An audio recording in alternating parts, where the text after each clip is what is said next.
In early times, say the Icelandic chronicles, men from the western islands came to live in this country, and when they departed, left behind them crosses, bells, and other objects used in the practice of sorcery.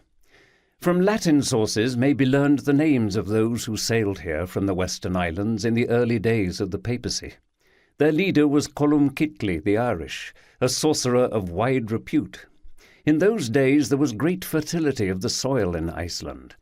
But when the Norsemen came to settle here, the western sorcerers were forced to flee the land, and old writings say that Columcille, determined on revenge, laid a curse on the invaders, swearing that they would never prosper here, and more in the same spirit, much of which has since, to all appearances, been fulfilled. Later in history, the Norsemen in Iceland began to stray from their true beliefs and to embrace the idolatries of unrelated peoples. Then there was chaos throughout the land. The gods of the Norsemen were held to derision, and new gods and new saints were introduced, some from the east and some from the west. The chronicles tell how at this time a church was built to Columcille in the valley where later stood the bigging Lavransdatter on the moor. This, in the old days, had been the residence of a chieftain.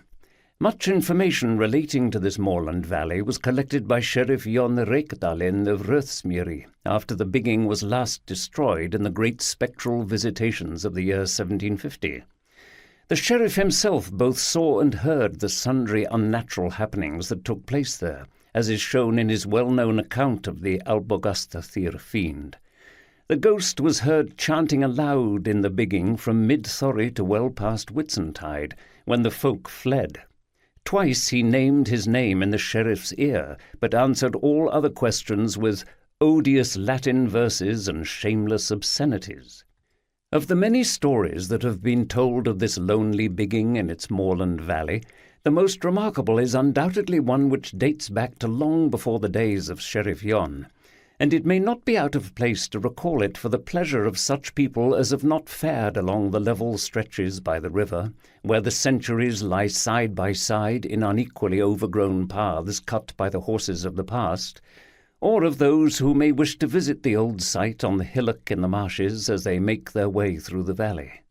It could not have been later than towards the end of Bishop Guðbrandur's ministry that a certain couple farmed Lavransdatter on the moor. The husband's name is not chronicled, but the wife was called Gunnvor or Gudvor, a woman of a most forceful nature, reputed to be skilled in occult lore and capable of changing her form. Her husband, who appears to have been the most craven-hearted of wretches, had little freedom, being kept completely under her domination.